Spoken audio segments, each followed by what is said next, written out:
அனைவருக்கும் வணக்கம். பனி சீரியல் இன்றைக்கி என்ன ப்ரோமோ நினச்சின்னு சொல்லி பார்க்கலாம். கிச்சனில் வந்து மீனா மயில் இவங்களாம் உட்காந்து வெங்காயம் கட் பண்ணிகிட்டு இருக்காங்க.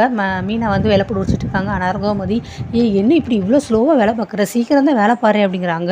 ஏன் அத்தை இந்த சாம்பார் காரக்குழம்பு ரசம் இந்த மாதிரி குழம்பு வைக்க வேண்டியதானே, உங்களை யார் ஏற்ற வெள்ளைப்பூடு குழம்புலாம் வைக்க சொல்கிறதுன்னு உங்கள் மாமா கேட்டாங்கடின்னு. அப்போ அவருக்கு மட்டும் வச்சு கொடுக்க வேண்டியதானே, எதுக்கு எல்லாருக்கும் வைக்கிறீங்க, கொஞ்சம் நெஞ்சம் பூண்டாக சொல்கிறீங்க, 1/2 கிலோ பூண்டு உரிக்க சொல்கிறீங்க. பாருங்கள் பூண்டு எல்லாம் சின்ன சின்னதாக இருக்குது, என் கையில் நகம் கூட இல்லை, நான் எவ்வளோ சீக்கிரம் உரிக்க முடியும், மெதுவாக தானே உரிக்க முடியும், இருங்களேன் எத்த அப்படிங்கிறாங்க. அழாமல் வேலை பாரு ஏன்டி இப்படி வேலை பார்க்குறதுக்கு இப்படி அழுதுகிட்டே இருக்கேன்னு. உடனே பக்கத்தில் மயில் வந்துட்டு வெங்காயம் கட் பண்ணிட்டு இருக்கும்போது, மீனா நீங்கள் வேணால் வெங்காயம் கட் பண்ணுறீங்களா, நான் வேணால் பூண்டு உரிக்கிறேன் அப்படிங்கிறாங்க. ஐயோ இல்லை வேண்டாங்க, நீங்கள் வெங்காயமே கட் பண்ணுங்கள், நான் அதெல்லாம் இதை பார்த்துக்கிறேன் அப்படின்னு சொல்லி அவங்க மயில் வந்து மீனா வந்து சொல்கிறாங்க. சரி ஓகே அப்படிங்கிறாங்க.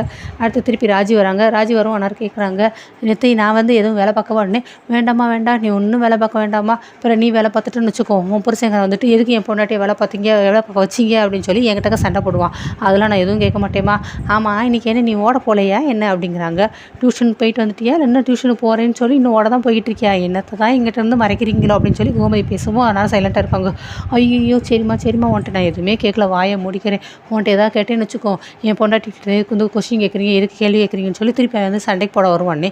ஏன் இப்படி பேசுறீங்க, என் மேலே கோவமாக இருக்கீங்களா, நான் ஏதாவது வேலை பார்க்கட்டுமா அப்படிங்கிறாங்க. நீ ஒன்றும் வேலை பார்க்க வேண்டாமா, எதுவும் பார்க்க வேண்டாம் அப்படிங்கிறாங்க. ஏன் தான் என் மேலே கோவமாக இருக்கீங்கன்னு ராஜி திருப்பி கேட்குறாங்க.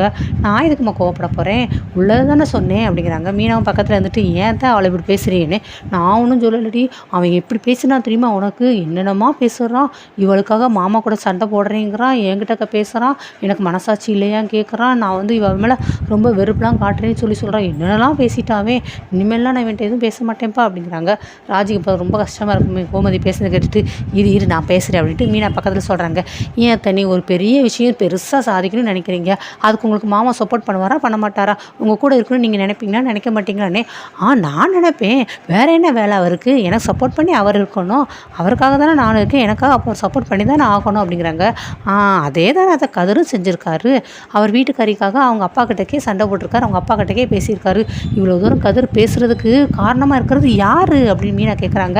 யாருன்னு கோமதி கேட்கவும், வேறு யார், நீங்கள் தான், உங்கள் வளர்ப்பு தான் அத்தை, இதுக்கு நீங்கள் கோவப்படக்கூடவே, இது நீங்கள் வந்து பெருமைப்படணும், இந்த அளவுக்கு உங்கள் பிள்ளைய ரொம்ப நல்லா வளர்த்து வச்சுருக்குமே அப்படின்னு சொல்லி நீங்கள் பெருமைப்படணும் அப்படிங்கிறாங்க. மீனா இதெல்லாம் சொல்ல ஒவ்வொன்றா கோமதி கேட்கவும், அப்படியா சொல்கிற அப்படிங்கிறாங்க. ஆமாத்தே நீங்கள் ரொம்ப பெருமைப்படணும், கதிரும் அந்தளவுக்கு நீங்கள் ரொம்ப நல்லா வளர்த்து வச்சுருக்கீங்க, இப்போ மாமாவுக்கு வந்து அத்தை மாமா வந்து உங்களுக்கு வந்து மாமியார் யாருமே கிடையாது மாமனார்லாம், ஸோ அதனால் அவங்க வந்து உங்களை எதுவும் அதட்ட மாட்டாங்க திட்ட மாட்டாங்க, அதையும் மீறி ஏதாவது உங்களுக்கு சொன்னால் உடனே மாமா வந்து உங்களுக்காக சப்போர்ட் பண்ணுவார்ல, அதெல்லாம் கண்டிப்பாக பண்ணுவார்னு மீனா கோமதி சொல்கிறாங்க. அது மாதிரி தான் நீங்கள் ஏதாவது ஒன்று சொன்னீங்க அப்படின்னா அதுக்காக கதிர் வந்து சப்போர்ட்டுக்கு வராரு, இது நீங்கள் நல்லா வளர்த்துருக்கு அடையாளத்தை, நீங்கள் பெருமைப்படுங்க இதை வச்சுன்னு அப்படின்னு சொல்லிட்டு இவங்க ரொம்ப அப்படியே பூரிப்பில் அப்படியே திகைச்சு போய் நிற்கிறாங்க. மீனை பார்த்துட்டு ஒரு கட்டாது அப்படிங்கிறாங்க. உடனே ராஜியை பக்கத்தில் நீ ஏதாவது சொல்லுங்க. ஆமாத்த ரொம்ப தேங்க்ஸ் அத்தை, நீங்கள் கதிரை ரொம்ப நல்லா வளர்த்து வச்சதுக்குன்னு ராஜி சொல்கிறாங்க. அப்படியே சொல்கிற, ஆமாம் மீனா நீ சொல்கிறது ரொம்ப கரெக்டு தான், நான் ரொம்ப பெருமைப்படணும்ல, நான் நல்லா தானே என் பிள்ளையை வளர்த்து வச்சுருக்கேன் அப்படின்னு சொல்லி இவங்க அப்படியே ஐஸ்லேருந்து அப்படியே உரியிடுறாங்க. அடுத்து ராஜி வந்துட்டு இப்போ சொல்லுங்கள், என் மேலே உள்ள கோவம்லாம் பேச்சில் நான் ஏதாவது வேலை பார்க்கட்டுமான்னே. உன் மேலே என்ன கிணறி கோவம், அந்த பாத்திரத்தெல்லாம் போய் எடுத்து வை அப்படிங்கிறாங்க. ஐயோ என் செல்ல அத்தை அப்படின்னு சொல்லி அவங்க கொஞ்சிறாங்க. இதெல்லாம் மயில் பார்த்துட்டு எப்போ நல்லா வைக்கிறாங்கப்பா 2 பேரும் அப்படின்ட்டு மயில் பார்த்துட்டே இருக்காங்க. ஆனால் திருப்பி அவங்க சொல்கிறாங்க, அந்த கொடுப்பினை தான் எனக்கு இல்லை, இவர் எப்போவுமே அவங்க அப்பா பேச்சை தான் கேட்பாரு அப்படின்னு மயில் தனக்குள்ளே புலம்புறாங்க. ஆனால் ஏன் மயில் நீ இப்போ எதுவும் சொன்னேன் அப்படிங்கிறாங்க. இல்லைத்த நான் எதுவும் சொல்லலையே அப்படிங்கிறாங்க. இல்லையே நீ எதுவும் சொன்னீங்க அப்படிங்கிறாங்க. இல்லைத்த நான் அவனு சொல்லணே. நீங்கள் என்னவோ அவங்க புருஷங்கள்லாம் எல்லாம் ஆளாருக்கு மாறி பேச வைக்க தான் செய்கிறீங்க அப்படின்னு சொல்லி கோமதி சொல்லுவோம். திருப்பி மீனா அத்தை எனக்கு ஒரு இன்னொரு டவுட்டு, நீ என்னடி டவுட்டு உனக்குன்னு கோமதி கேட்குறாங்க. ஏன் அத்தை ராஜி புருஷன் இப்போ வந்து உங்கள்கிட்ட பேசினாரே, அதே மாதிரி எனக்காக என் புருஷன் ஏதாவது பேசினாருன்னா நீங்கள் என்ன பண்ணுவீங்க, கோவப்படுவீங்களான்னே. அது என்ன பேசினாருன்னா, நான் வந்து உன் வீட்டுக்கார் உனக்காக அன்றைக்கி பேசிட்டாரே, அதுக்கு என்ன பண்ண முடியும், எல்லாம் இப்போ என் பிள்ளை தானே இப்படி பேசுன்னு ஆச்சரியப்படுற அளவுக்கு எல்லாம் வந்து மாற்றி வச்சுட்டீங்கடி நீங்கள் எல்லாருமே அப்படிங்கிறாங்க. ஆனால் ஒன்றே ஒன்று, என் வீட்டுக்காரர் எதிர்த்து பேசாமல் இருக்கிற ஒரே பிள்ளை என் பையன் சரவணை மட்டும்தான் அப்படின்னு சொல்கிறாங்க. மயில் வந்துட்டு ஆமாம் அவர் எப்போவுமே அவங்க அப்பா சொல்கிறதான் கேட்பார், அவங்க அப்பாவை எதிர்த்து எந்த உருவாத்தோட பேச மாட்டாருன்ட்டு மயில் ஃபீலிங்கில் பேசுகிறாங்க. ராஜியும் மீனாவும் அதை பார்த்துட்டு அவங்களுக்கும் அப்படின்னு சொல்லி சோகமாக இருக்காங்க.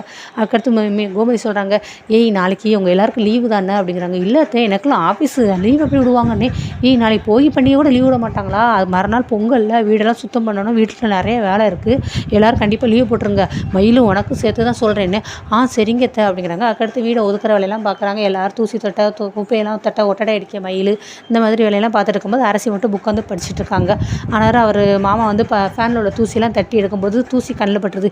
ஏன்டா எங்கள் அண்ணன் என்னை எவ்வளோ தான் சொன்னாலும் இந்த மாதிரி ஃபேனை துடைக்கிற வேலையெல்லாம் என்னை பார்க்க விட மாட்டேங்கடா, பேசாமல் அந்த வீட்லேயே நான் போய் இருக்கலாமோ அப்படிங்கிறாங்க. பக்கத்தில் கீழே செந்தில் வந்து அவர் ஏறுறதுக்காக அந்த கோக்காளியோட அந்த கைப்பிடிலாம் பிடிச்சி நிற்காரு. ஏன் மாமா பேசாமல் இந்த தான் பக்கத்தில் இருக்குது, இப்போ ஒன்றும் கெட்டு போகலை, போவேன் உங்கள் வீட்டுக்கு போவேன் அப்படிங்கிறாங்க. டே மாப்பிள்ள நான் நிஜமாக போயிடுவேன்னு. அட போங்க மாமா அப்படின்னு சொல்லி செந்தில் சொல்லுவோம். மீனா சொல்கிறாங்க, ஆமாம் இந்த பேச்செல்லாம் உங்களுக்கு வெறும் வாய் தான், ஆனால் ஏதாவது ஒரு பிரச்சனை வீட்டை விட்டு வெளியில் போ அப்படின்னா குடும்பத்தோடு உட்காந்து எல்லாம் மூக்கு சிந்த வேண்டியது, உட்காந்து ஒப்பரலைக்கு வந்து அழ வேண்டியது, அதாண்டி பாசம் உனக்கு அப்படின்னு சொல்லி செந்திலும் சொல்கிறாரு மீனா கிட்டாக்க. அதுக்கடுத்து எல்லாரும் சரவணே கதிர் வராங்க. ஏன் அரசி வீட்டில் இவ்வளோ பேர் உட்காந்து வேலை பார்க்குறாங்களே, நீ ஏதாவது உட்காந்து வேலை பார்க்க வேண்டியதான, கூடமான ஹெல்ப் பண்ணலாம்ல, படிக்கிறேங்கிற பேரில் நல்ல சீனை போட்டு முக்க தூக்கி உட்காரிச்சிருக்கேனே, அண்ணே நான் நிஜமாவே உட்காந்து படிக்கிறேன், நல்லா படித்து நான் நல்லா பெரிய வேலைக்கு போக வேண்டாமா, அப்பாவோட கலட்சியம் தானே அப்படிங்கிறாங்க. இந்த மாதிரி நீ சொல்கிற வேலையெல்லாம் எங்ககிட்டக்க சொல்லாத, அவங்க அப்பா இப்போ வருவார் அவர்கிட்டக்க சொல்லு, அவர் வேணால் நம்புவாருன்னு கதிர் சொல்கிறாங்க. இரு உன் அப்பா வரும் சொல்கிறேன் பாரு அப்படிங்கிறாங்க. சரவணை எனக்கு எடுத்துகிட்டு டேய் இப்படி சொன்னால் கேட்க மாட்டா, ஓரமாக போய் உட்காரனாலும் கேட்க மாட்டேங்கிறா, ஓகேடா தூக்குடா அப்படின்னு சொல்லி சரவணை செந்தில் கதிர் 3 பேர் சேர்ந்து சோஃபாவோட தூக்கிடுறாங்க. ஐயோ அம்மா கீழே இறக்கி விடு பயமாக இருக்குனே இன்னும் கீழே இறக்குனேன்னு அவங்க கத்திக்கிட்டே இருக்காங்க. ஆனால் கோமதி வந்துடுறாங்க. டே என்னடா பண்ணுறீங்க, இறக்குங்கடா மொத அப்படின்ட்டு சோஃபாலேருந்து கீழே இறக்கிடுறாங்க. அம்மா பாருங்கம்மா எல்லோரும் வேலை பார்க்குறாங்க, இவன் மட்டும் படித்தாலும் பரவாயில்ல, படிக்கிற மாதிரி சீனு போடுறாம்மா அப்படின்னு சரவணை சொல்கிறாங்க. அவள் இப்போ மொட்டமாட அப்படி செய்கிறா, எப்போயுமே அப்படி தானடா அப்படிங்கிறாங்க. அம்மா சும்மா அவளுக்கு எப்போ பார்த்தாலும் நீங்கள் சப்போர்ட் பண்ணாதீங்க வந்துட்டு செந்தில்னு சொல்கிறாரு. சரி அதை விடுங்கடா, வீடு வேலை எல்லாமே இருக்குல்ல, இந்த அட்டைப்பெட்டியை எடுத்து போய் வையினே, ஏமா எப்போ பார்த்தாலும் இந்த அட்டைப்பெட்டியை தூக்கிட்டே அலையிறீங்களேன்னு. அத்தை இதெல்லாம் குப்பையாத்த நான் வேணா குப்பையில் போய் போட்டுட்டுமான்னு மயில் கேட்குறாங்க. வாய்க்கிழவு இது குப்பையில் இடியும் பொக்கிஷம், உங்களுக்கெல்லாம் நான் அட்டைப்பெட்டியை சேர்த்து வைக்கிறேனே, ஏன் அத்தை இந்த அட்டைப்பெட்டி வச்சு நீங்கள் என்ன செய்வீங்கன்னு, எப்போனாலும் எனக்கு அது உதவி செய்யும் சரியா அப்படின்னு சொல்லிட்டு பண்ணியை கொண்டு போய் தூக்கி வைக்க சொல்கிறாரு. அவங்களும் கொண்டு போய் தூக்கி வச்சிடுறாங்க. அதுக்கடுத்து அவங்க மாமனார் வராரு.